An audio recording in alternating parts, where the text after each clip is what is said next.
Selamat menikmati cerita spesial Ramadan di Bunki Storyland.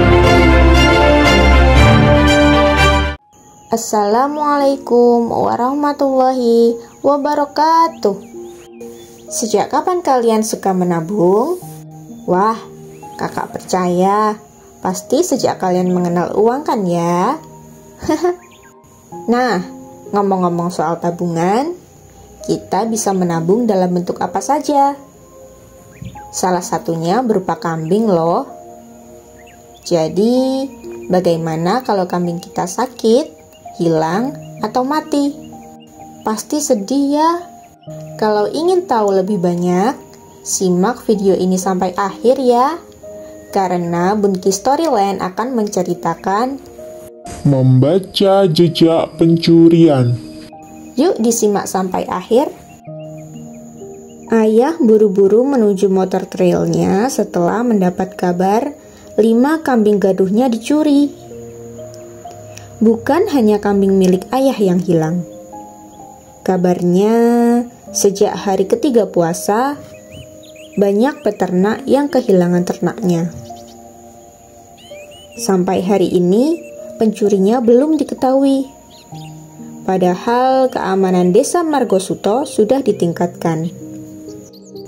Mereka baru memberi kabar ayah Nila setelah kambing keluarga Nila yang dititip ternakan juga dicuri. Ibu menghentikan memasak, meraih ranselnya dengan langkah cepat menyusul ayah. Ayo Nila, Kata ayah. Menyuruh Nila segera naik ke motor. Sementara Elbon sudah lebih dulu terbang ke Margosuto untuk melihat suasana desa. Sesampai di desa Margosuto, mereka disambut keluarga Pak Nukman yang merawat kambing-kambing keluarga Nila.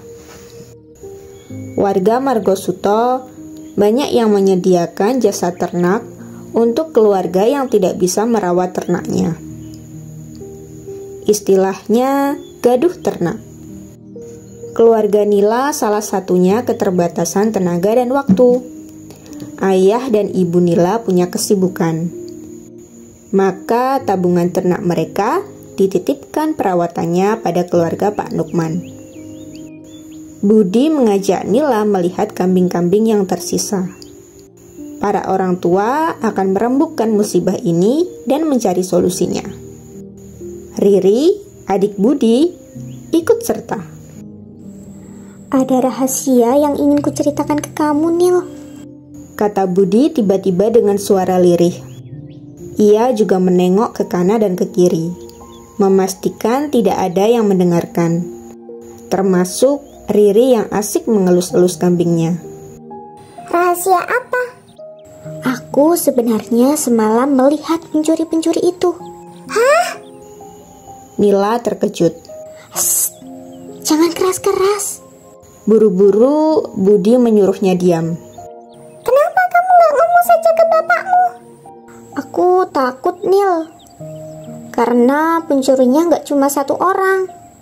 Wajah mereka serem-serem, kata Budi sambil matanya melotot. Kamu melihat wajah pencurinya? Budi mengangguk. Mengapa takut? Bapak sama ibumu pasti gak akan ngomong kalau kamu yang melihat mereka. Percayalah, Bapak dan Ibu akan melindungimu, kata Nila. Wajah Budi mendadak pucat. Bagaimana kalau sekarang kamu cerita ke Bapak dan Ibu? Aku temenin deh. Aku juga tidak akan cerita ke siapa-siapa. Rupanya ada beberapa warga yang datang ke rumah Budi. Budi langsung melangkah mundur. Pikirnya tidak mungkin bisa memberitahu bapaknya dalam situasi seperti ini. Kita kembali ke kandang, ajak Nila. Nila mengeluarkan HP-nya. Ia menyuruh Budi menceritakan semua yang diketahuinya. Dan Nila merekam dengan HP-nya. Setelah selesai, Nila mengirimkan rekaman itu ke ayahnya disertai catatan, "Ini rahasia." Setelah itu, Budi dan Nila sepakat tidak membicarakannya dulu. Nila tak mau tinggal diam. Ia mengeluarkan stylus pen dan membuat sketsa orang-orang yang Budi lihat semalam. Tiba-tiba terdengar siulan yang keras dari arah langit. Mereka spontan mendongak dan melihat Elbon yang sedang berputar-putar di atas mereka. Kemudian Nila memberi isyarat agar Elbon turun. Aku tidak melihat kambing-kambing ayah, Nil. Tidak ada tempat mencurigakan untuk persembunyian kambing di sekitar lereng ini, walaupun aku sudah mengitari desa-desa di lereng ini, kata Elbon. Lihat ini, kata Nila sambil menunjukkan sketsa wajah 3 orang yang dilihat Budi. Nila juga mengirimkan sketsanya ke ayah. Baik, aku akan mencarinya. Tanpa berlama-lama, Elbon melesat dan kembali terbang di angkasa. Bersamaan dengan itu, ayah Nila dan bapak Budi berlari mendekati mereka. Ternyata warga sudah diarahkan untuk berkumpul di balai desa. Kedua ayah tidak banyak bicara. Mereka berpesan agar Nila dan Budi tetap di rumah Budi. Sementara ayah akan mencari cara menyampaikan informasi Budi kepada kepala desa.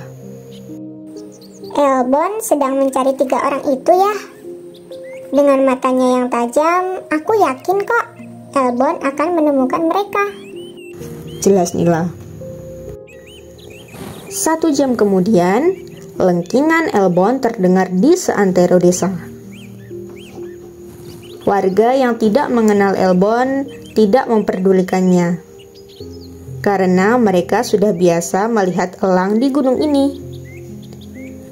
Elbon meluncur turun dan berdiri tegap di depan Nila dan Budi. Elbon menemukan ketiga orang itu di pasar hewan kabupaten tetangga. Nila segera mengirimkan kabar ini ke ayahnya. Sekarang, biar ayah kita berdua yang menyelesaikan masalah ini, Bud. Kita semua ingin kambing-kambing kita kembali. Kata ayah ibu, kambing-kambing itu tabungan kami, kata Nila. Benar, semua temanku di desa ini juga menabung dengan cara memelihara kambing, kata Budi. Nah, penting banget untuk diingat, kita harus tetap berhati-hati jika menyaksikan peristiwa buruk. Keselamatan diri kita sangat penting. Serahkan pada orang dewasa untuk menyelesaikannya. Jika kita ceroboh, akan lebih merepotkan orang tua kita. Oke, diskusikan dengan orang tua dan teman-teman hal menarik di dalam cerita hari ini. Oh ya, subscribe, dan bunyikan lonceng notifikasinya, supaya kalian tidak ketinggalan cerita seru episode berikutnya. Kakak yakin kalian pasti suka dengan cerita ini. Karena itu, sekarang juga klik tombol like ya. Share ke teman-temanmu supaya bisa menonton bersama-sama. Sampai jumpa. Wassalamualaikum warahmatullahi wabarakatuh.